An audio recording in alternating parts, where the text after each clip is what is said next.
Morning. First item on the agenda is introduction of bills. Do we have any introduction of bills? Rachel Willis with the Commerce Department.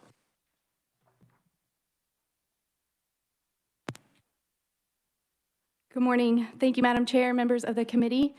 Rachel Willis here with the Department of Commerce. The Department of Commerce would like to request the introduction of 22 RS 2632, the Attracting Powerful Economic Expansion, or what we're referring to as the APEX bill. This bill will create a new economic development tool, which will allow the state to successfully recruit very large businesses and their suppliers. Without objection, we will introduce that bill. Thank you. Thank you. Next, are there any questions about the committee rules? We're going to, any questions? Okay, we'll have to wait till we have more members to adopt those, but we will wait for that. Okay, next we have a presentation by Jake Reed, President and CEO of Sporting Kansas City. Welcome to the committee, Jake. Thank you. Thank you for having me, Madam Chair, committee members. It's a pleasure to be here this morning. Quick intro, in case you're not familiar with Sporting Kansas City. We take a lot of pride as the only pro sports team in this great state of Kansas. And although we didn't win it all last year, that is our goal every year to continue to bring trophies here. I've been part of this franchise for what will be 12 years now. And we take so much pride in what we've done with the state, what we've accomplished in Kansas City, Kansas, and Wyandotte County. And I think from our organization, that's most important, right? We are on the global stage. We've had over 100 national televised games since we opened that stadium in 2011, and that shines a spotlight on our region and ultimately drives economic value. For those who are familiar with our history, Star Bonds helped build that stadium. We paid those back in just under 7 years, and we continue to be a huge economic engine, not just for that region, but I think for the state in general. And so for us, contributing upwards of $500 million annually in economic impact is something we take a lot of pride in and will continue to do.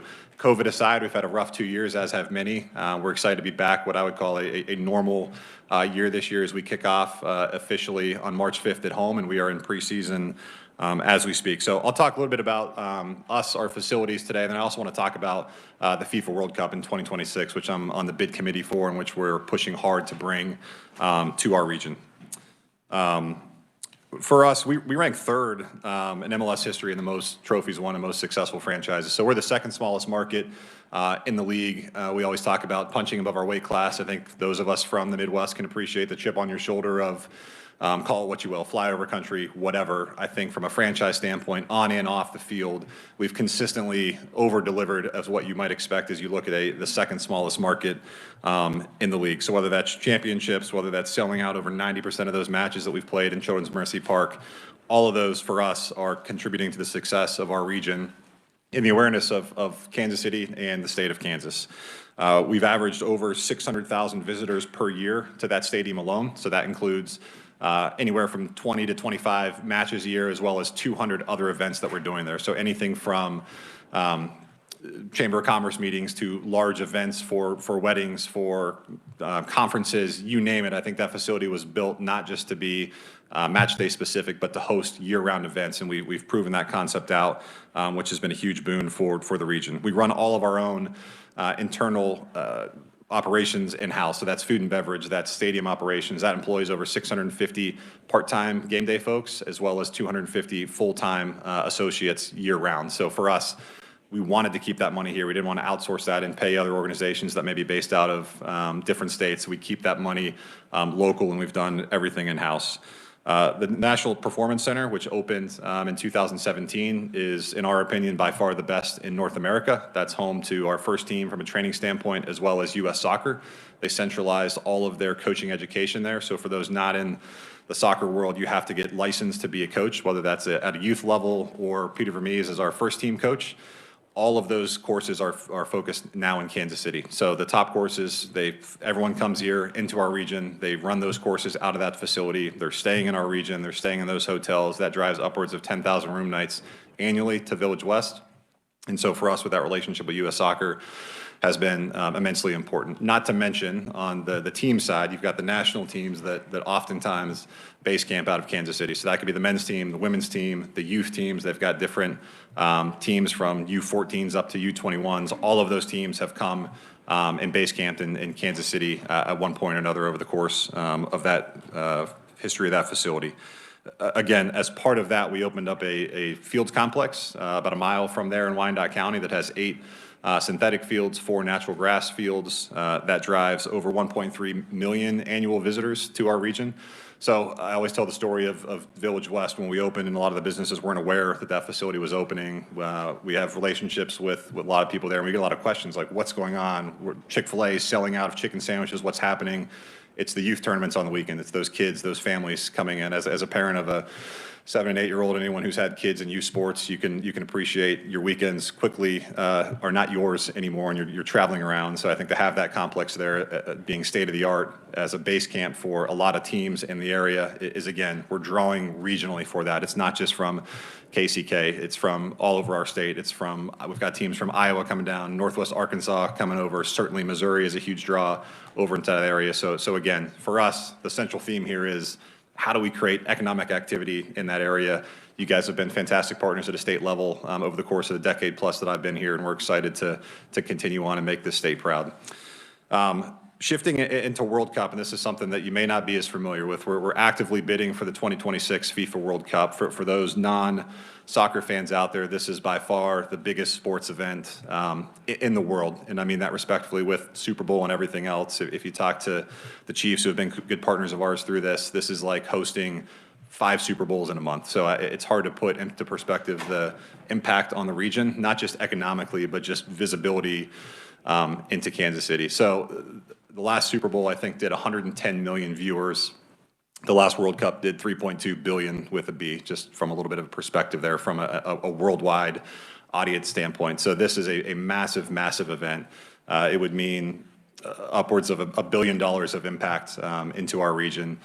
We've got multiple options here, both from hosting matches, which would be at Arrowhead. Just from a capacity standpoint, you need to have at least a 55,000 seat venue, as well as a base camp for some of those teams. So with the training center that we've got, we feel incredibly bullish that we will host at least one team. And what that means is a team like Brazil may come in and base camp here for a month and then travel around the country to the different sites. They'll select 10 sites, 10 cities in the U.S. as hosts for games. We are one of those in consideration, but we will host a team at that training facility. So the state of Kansas will host one of those teams for the World Cup, more than likely. That also means that on average, 25 to 30,000 of their fans come with them. So this isn't just a, hey, that's cool, our team is there. They will come, plant themselves in Kansas City for that month, and then travel with the teams as they go to wherever those matches might be. So this is an incredible opportunity for our region.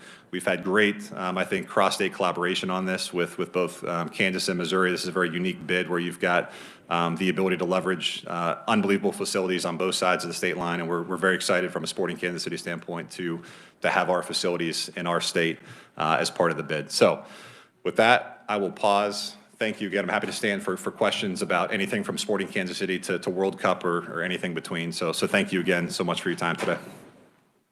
Okay, questions? Yes, Senator Dahl. Thank you, Madam Chair. One time you guys were talking about, like, for no better term, a minor league type things, and I think Garden City was under the consideration at that time.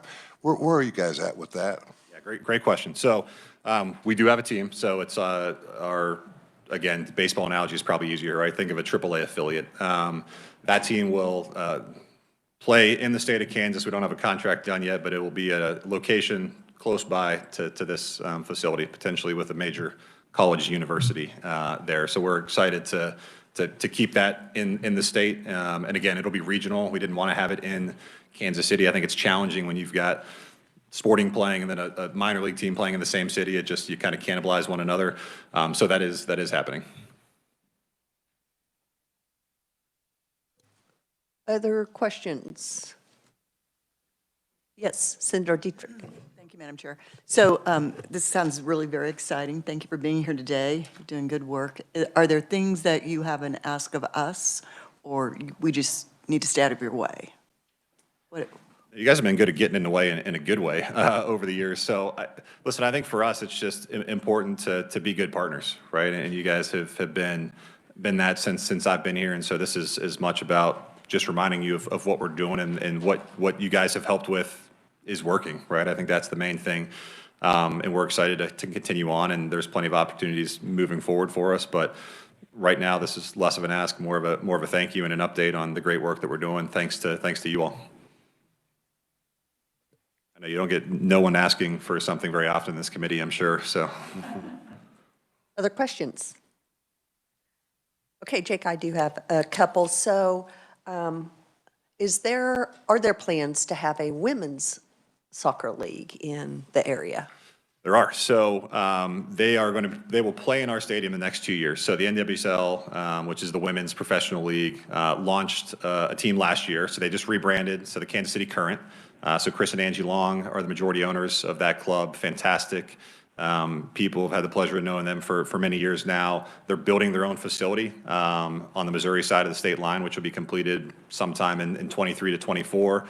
They will be playing their next two seasons more than likely in our facility. Certainly next year, depends on how the construction goes, but we anticipate this being a 2-year runway. So we've got a great relationship with them. We've collaborated on many different things, and we're excited for the region to have them back. A quick history, we had a team, they left in, I think, around 2017 or 18. I may be getting the dates wrong, and then they just returned last year. So exciting to have them back in the fold. Great. Okay, I'll keep going then. Looks like no one else has any questions. So when you talk about us, bidding for a big event like the 2026 Cup, what are some things that we need to be looking at as a state to make us more competitive, that maybe other sites have a leg up on us that we need to look toward? So do you have any assessment of that? Yeah, another good one. So I should state, I sit on the Kansas City Sports Commission board. This is by far the biggest bid we've been a part of, and we've had some really big ones over the years. We've got the NFL draft coming to Kansas City in 2023, which the Sports Commission was part of.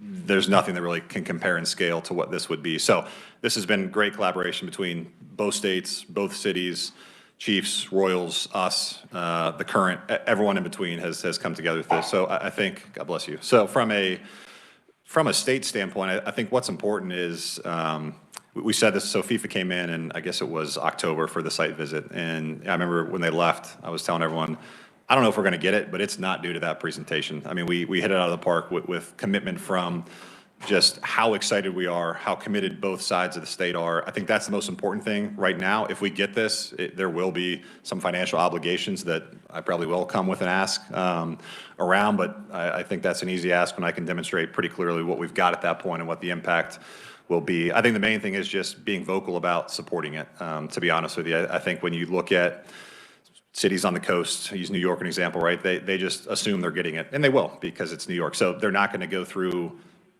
any type of effort to show their excitement around it because they're gonna get it, right? I think those of us who are competing for one of the few remaining spots, we need to demonstrate the excitement around it and how much we would love to have it in our region. And I think that carries weight with FIFA because they look at us and they've said repeatedly, every time they talk to us, the energy, the excitement, the passion shines through. And I think the more we can do that as you're having conversations with folks about it is immensely helpful. Great. What is our capacity for growth? You said we're the second smallest market. Do we have the capacity to expand to be a bigger market, or are we pretty comfortable? Is that kind of are we landlocked in that, or what's your assessment? Yeah, I think we've got capacity. I think the way we look at it is we should be a regional franchise, right? So I think one of the benefits to where we are is we're located in a region where we don't have teams around us, right? If you look at geography, St. Louis is getting a club starting in 2023, which would be a good rivalry. Outside of that, you've got Chicago to the north, Cincinnati as you go east, and Colorado as you go west is our closest neighbors. So there's a big area in between there. We're very focused on regional growth and engaging the states surrounding us. We've got good relationships with a lot of the soccer enterprises in those states, excuse me. So I think that's where our opportunity is, right? Is can we become a regional Midwestern club, and that's where we view the opportunity. So again, everyone likes to use the small market as a crutch. We do not. We think it's a huge benefit to us, and frankly, it's a good motivator that, when we look at the statistics around the league, we're outperforming a lot of those bigger markets, Chicago's, Dallas's of the world, that certainly, if you looked at it on paper from an outsider's perspective, you would not expect Kansas City to be outperforming them, but we've done it pretty consistently, which we're proud of. Great. One follow-up question, and then Senator Stephan has a question. What do you attribute that to? Our success in beating out the Dallas, what do you attribute that to? I think a couple of, there's no silver bullet on that one. I'd say, listen, the passion of this region is clear, right? I think I've lived in other cities where you have a lot of implants that are from different areas that aren't probably loyal to that. Here, I think there's a fierce loyalty to your sports teams, collegiately, professionally. That comes through, and I think fans get a lot of credit for rallying behind us. And I think the corporate community is the same, right? I think we don't have the most Fortune 500 companies in our region, but the ones that do are great supporters of what we're trying to accomplish. And then, listen, I think ownership gets a lot of credit in this as well. They've continued to invest in the team, in the region, and certainly the last 2 years were not a picture of financial success as we went through COVID, yet they continued to carry the weight and double down, and so that they certainly get some credit there. And then the relationships like this, right? Talking to our peers around the country, it's difficult when you've got a state or local government who's not supportive. We are very fortunate both at the UG level and at the state level to have great partners. Thank you, Jake. Senator Stephan. Thank you. Earlier, you mentioned the Kansas City Sports Commission, is that right? Yes. Can you tell me a little bit about that? Yeah, so they're based on the Missouri side of the state line. Their sole purpose is to attract major events to the region, right? So anytime you've seen any of the NCAA competitions come through, we've hosted the Division III championships for football in our stadium a couple of times over the years. They were immensely involved in that. So it's an organization solely based on attracting events from a national standpoint to here. So that could be everything from football to gymnastics to bowling to World Cup and literally everything in between. Well, any talk from an NBA standpoint? Not so much on that one. So I think that's largely being run by the city, from what I can gather. So there may be conversations. Those ones I'm not privy to. So as I worked in the NBA for about 4 years before switching into the soccer realm. So yeah, I don't have any insight onto where that one stands. Certainly on record, I don't. Any other questions for Jake? Jake, thank you so much. This has been very helpful. We appreciate the work that you guys are doing and appreciate your commitment and passion for this program. And we're going to be pulling for you to get that 2026 bid. So I know you will. Let us know how we can help. We will. We appreciate it. Thank you all again for the time. Thank you. Okay, committee, we're going to go back up on the agenda. Any discussion or questions about the committee rules?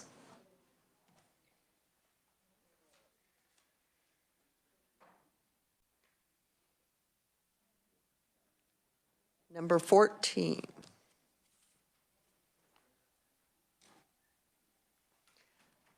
Yeah. For the audience, number 14 is all powers, duties, and responsibilities not addressed herein are reserved to the chair. Did you have a question, Senator Peck? Thank you, Madam Chairman. Since you recognized me, that was the one that I thought was the best rule of all. Well, thank you. I came up with that strictly on my own. Nowhere have I ever seen that in any other committee, so I appreciate that compliment. Any others?